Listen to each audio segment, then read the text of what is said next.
Corbyn the most dangerous man in Britain? Because he's against austerity. They've seen the richest wealth double, while the poorest have seen their money stolen, so that the rich can have ever bigger banquets. Can't you see what's going on? There's something wrong, I know.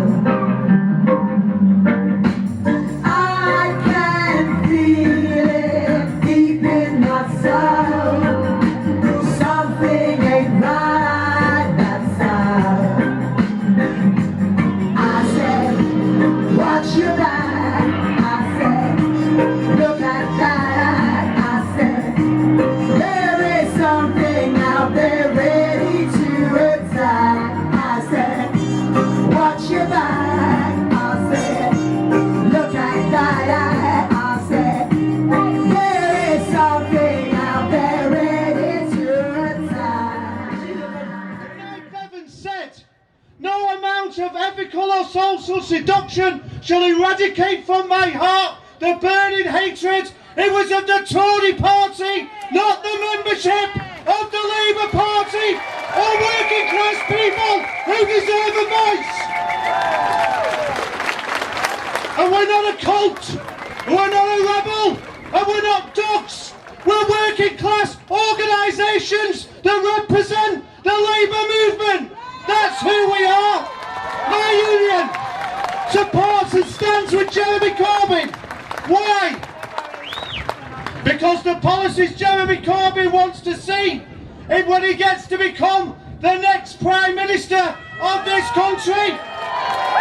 It's not the reform of zero-hour contracts, but the abolition of zero-hour contracts. You can rely on food banks to live.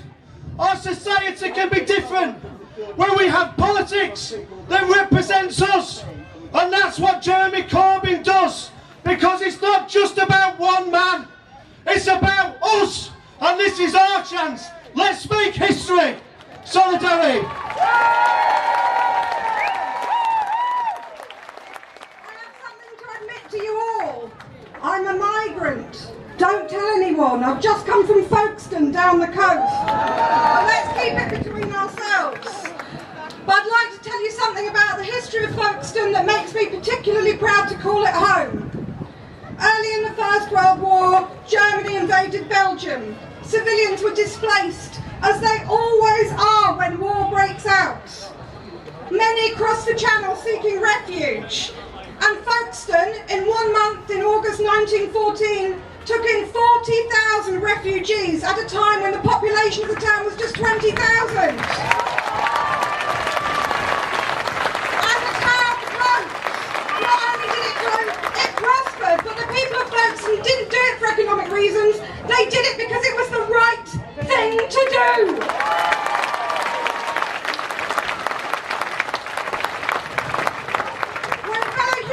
Seeking refuge, whether from violence, persecution or poverty, it is our duty to help. And I'm proud that Folkestone did that and that Kent has a history of offering refuge, whether to the Belgian refugees, the French Huguenots or the miners that fled during the last century from around the country because they've been blacklisted for doing stupid things like working for health and safety for miners. And they came here seeking refuge from poverty for their families. And we Welshers have sought to normalise anti-migrant language. When David Cameron referred to desperate migrants in Calais last year as a swarm, I thought we had sunk as low as we could go. But during the Brexit campaign, I saw that we were able to plumb even further depths with a poster that dehumanised refugees and aped Nazi propaganda from the 1930s. Just a few days ago in Essex, a 40-year-old Polish man was beaten to death after he was heard speaking in his native language. That shames us all. The fact is that the political elite want to distract us from their failed policy of austerity. There aren't enough proper jobs, school places or homes, but that is entirely down to the failures of neoliberal policies and not because of migrants.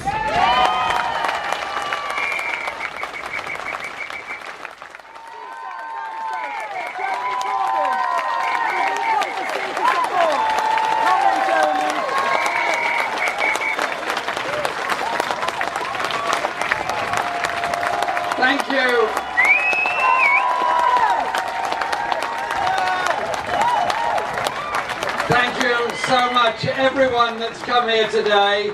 Those that are looking out of the windows up there, hello, how you doing? All those on the balconies all around. For the firefighters.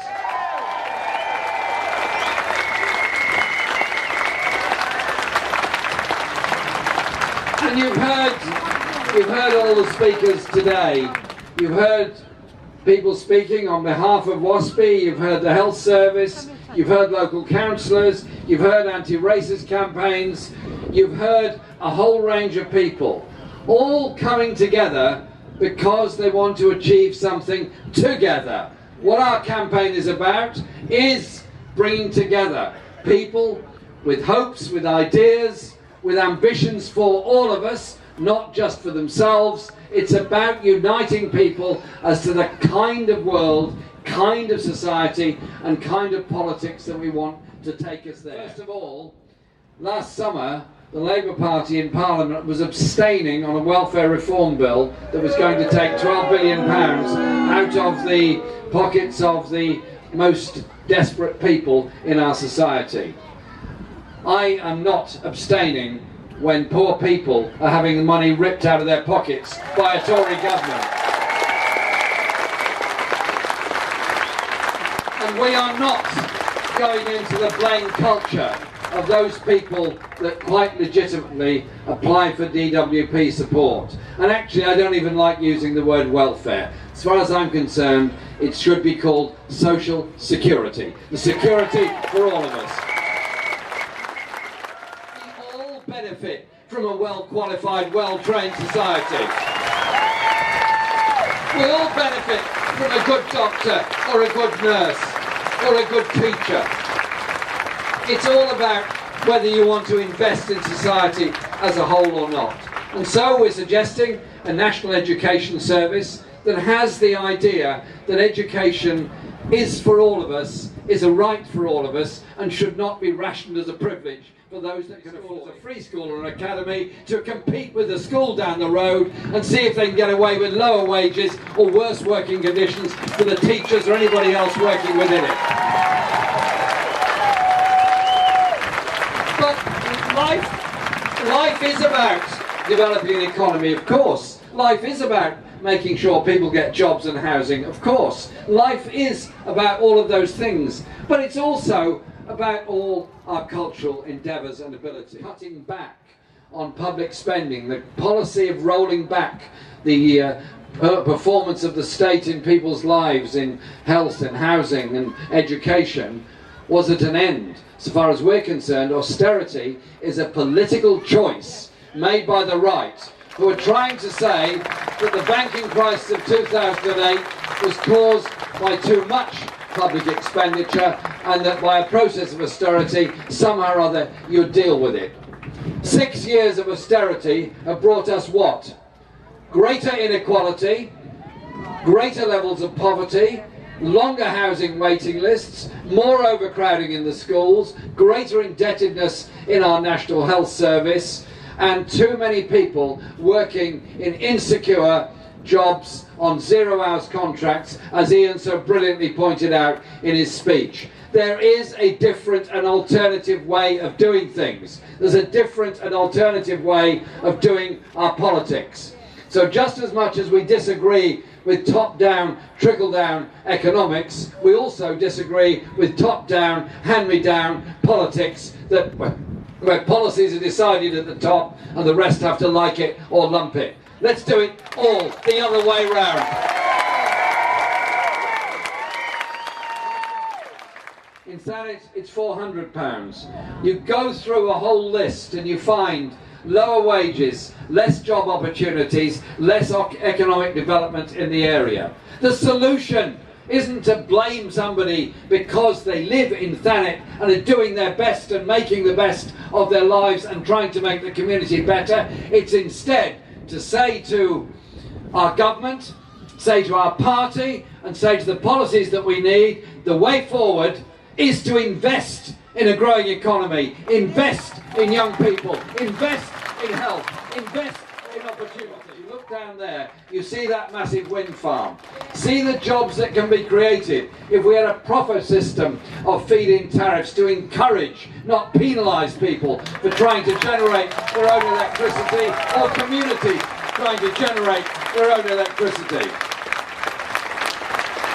So it's about the kind of society that we want to live in. You unite a community together and say the problems of housing, the problems of education, the problems of health, the problems of work are because we live in a deeply unequal society. We cannot afford this level of inequality. We can afford to invest to end the inequality and tax appropriately to make sure it happens.